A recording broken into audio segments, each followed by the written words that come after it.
अस्सलाम वालेकुम, उम्मीद करते हैं आप खैरियत से होंगे। आज की इस वीडियो के अंदर हम आप लोगों के साथ different types of lesson plans को डिस्कस करने जा रहे हैं। इससे पहले वाली वीडियो के अंदर आप लोगों के साथ लेसन प्लान क्या होता है, लेसन प्लान के बेसिक स्टेप्स क्या होते हैं और लेसन प्लानिंग के क्या एडवांटेजेस होते हैं वो डिस्कस हो चुके हैं।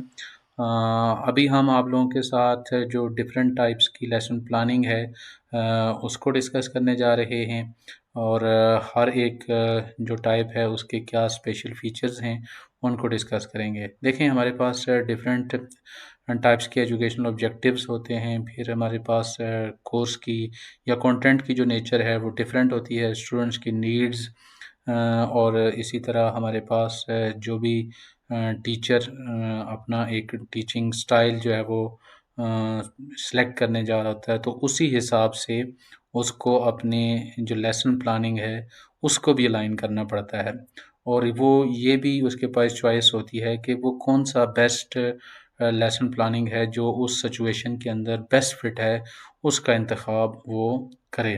तो लिहाजा जो डिफरेंट टाइप्स हैं वो जितने भी हमारे टीचर्स हैं उनको पता होनी चाहिए ताकि वो जो भी उनकी एक समझते हैं कि ये स्टूडेंट की नीड्स के हिसाब से कोर्स सब्जेक्ट मैटर को मद्देनज़र रखते हुए कि ये सबसे ज़्यादा सूटेबल है, उस लेसन प्लान को वो इम्प्लीमेंट कर सकते हैं। सबसे पहले अगर हम देखें तो हमारे पास जो टाइप है वो ट्रेडिशनल लेसन प्लानिंग है, यानी जो रस्मी हमारे पास सबकी मनसूबाबंदी है वो जो अमूमन हमारे यहाँ क्लासरूम के अंदर इम्प्लीमेंट हो रही है। इसकी क्या ख़ुसूसियात हैं कि इसमें जो हमारा लेसन प्लान है वो कन्वेंशनली फ़्लो कर रहा होता है और ये सबसे ज़्यादा इस्तेमाल होने वाली अप्रोच है।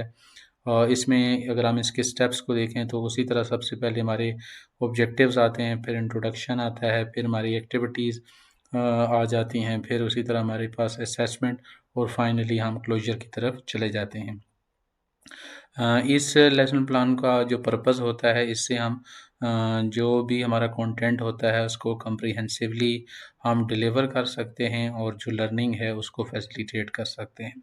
सेकंड हमारे पास जो टाइप है वो है बैकवर्ड डिज़ाइन। बैकवर्ड डिज़ाइन का हरगिज़ ये मतलब ये नहीं है कि ये कोई बहुत ही पुराना और फरसुदा किस्म का लेसन प्लान का डिज़ाइन है।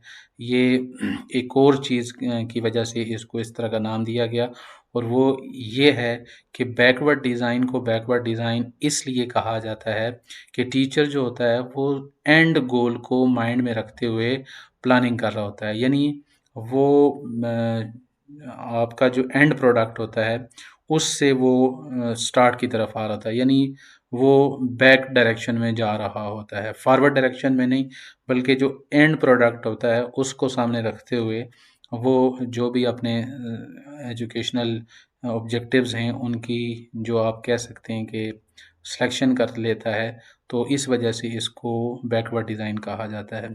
बैकवर्ड डिज़ाइन में जो मेन फोकस होता है वो डिज़ायर्ड लर्निंग आउटकम्स होते हैं, यानी एसएलओज़ होते हैं, उनको मद्देनज़र रखते हुए हम जो है वो अपनी प्लानिंग कर रहे होते हैं। इसका जो असल हदफ और मकसद ये है कि इससे हम जितनी भी एक्टिविटीज़ हमारी हैं उनको हम अपने एसएलओज़ के साथ अलाइन कर सकें। तो लिहाजा इस वजह से हम ये कह सकते हैं कि जो भी हमारे फाइनल आउटकम्स हैं उनके साथ हम अपने अपने लेसन प्लानिंग के हर स्टेप को अलाइन करना है। इसके बाद जो हमारे पास टाइप्स हैं वो प्रोजेक्ट बेस्ड लर्निंग, ये हायर एजुकेशन में ये वाला जो आपके पास लेसन प्लान है इसका इस्तेमाल किया जाता है।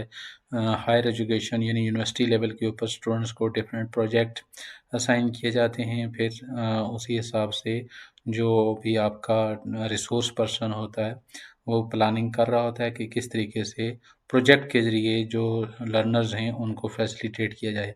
इसका जो असल हदफ और मकसद है कि वो जो भी लर्नर्स हैं उनको एक्टिव और उनको इंक्वायरी बेस लर्निंग के अंदर इन्वॉल्व किया जाए। तो लिहाजा प्रोजेक्ट ओरिएंटेड एक्टिविटीज़ इस टाइप के अंदर इन्वॉल्व होती हैं। नेक्स्ट हमारे पास इंक्वायरी बेस्ड लर्निंग है। इंक्वायरी बेस्ड लर्निंग भी हमारे पास यहाँ स्कूल लेवल पे बात करें तो हायर जो हमारी क्लासेस होती हैं उनके अंदर आप इसको इम्प्लीमेंट कर सकते हैं।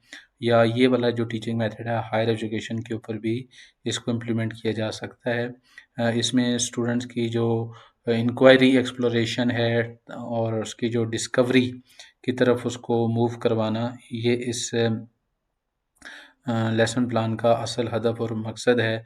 क्रिटिकल थिंकिंग, प्रॉब्लम सॉल्विंग, ये जो 21st सेंचुरी स्किल्स हैं लर्नर के अंदर, वो डेवलप करना।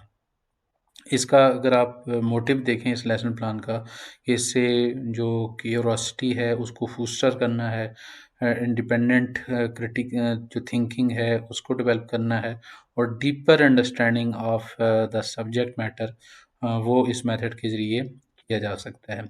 इसी तरह हमारे पास डिफरेंशिएटेड इंस्ट्रक्शन आ जाती है। इस लेसन प्लान का असल हदफ और मकसद ये है कि जो इससे हम डिफरेंट या डाइवर्स लर्निंग स्टाइल्स होते हैं उनको हम फैसिलिटेट कर सकते हैं। इंडिविजुअल नीड्स जो होती हैं लर्नर की, उनको इस मेथड की मदद से एड्रेस किया जा सकता है।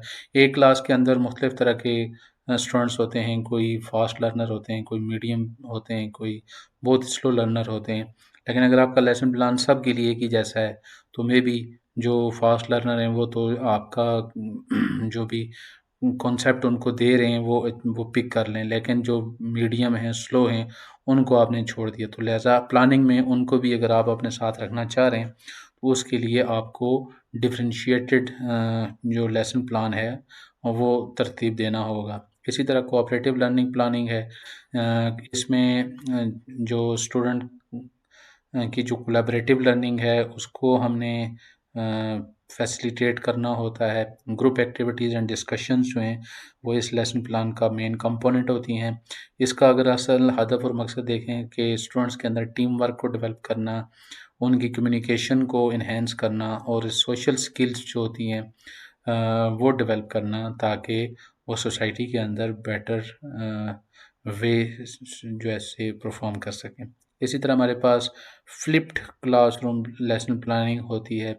इसमें इन फ्लिप्ड क्लासरूम जो लेसन प्लानिंग है इसमें आप देख सकते हैं कि जो ट्रेडिशनल लर्निंग और जो होमवर्क के एलिमेंट्स होते हैं उनको रिवर्स किया जाता है। जो स्टूडेंट्स होते हैं उनको इंस्ट्रक्शनल कंटेंट दिया जाता है आउट ऑफ द क्लास, और इसमें जो भी उसकी एप्लीकेशंस होती हैं वो उनको दिखाई जाती हैं, या उनमें उनको डिस्कशन में इन्वॉल्व किया जाता है, या क्लैरिफिकेशन के लिए उनको डिफरेंट जगह पे विज़िट भी करवाया जा सकता है। तो इसका जो असल हदफ और मकसद ये है कि एक्टिव लर्निंग को प्रमोट किया जाए, थ्योरेटिकल के बजाय वो खुद से चीज़ों को इन्वॉल्वमेंट के ज़रिए या स्टूडेंट को एंगेज करके हम उनको सिखा सकें। इसी तरह नेक्स्ट हमारे पास जो है वो सोक्रेटिक लेसन प्लानिंग है। इसमें अल्टीमेटली नाम ही से ज़ाहिर है कि इस तरह का लेसन प्लान है जिसमें हम स्टूडेंट को क्वेश्चन आंसर्स और डायलॉग के ज़रिए इन्वॉल्व कर सकते हैं, ताकि उनकी क्रिटिकल थिंकिंग और जो हमारे पास deeper understanding of the subject है वो डेवलप की जा सके। तो इसका जो असल पर्पज़ है वो ये है कि इसमें हम जो स्टूडेंट्स होते हैं, लर्नर्स होते हैं, उनके अंदर इंक्वायरी, एनालिसिस और कम्युनिकेशन की स्किल्स को हम डेवलप कर सकते हैं। उम्मीद करते हैं ये वाली वीडियो आप लोगों के लिए फ्रूटफुल साबित होगी। मिलते हैं नेक्स्ट वीडियो में, तब तक के लिए अल्लाह हाफ़िज़।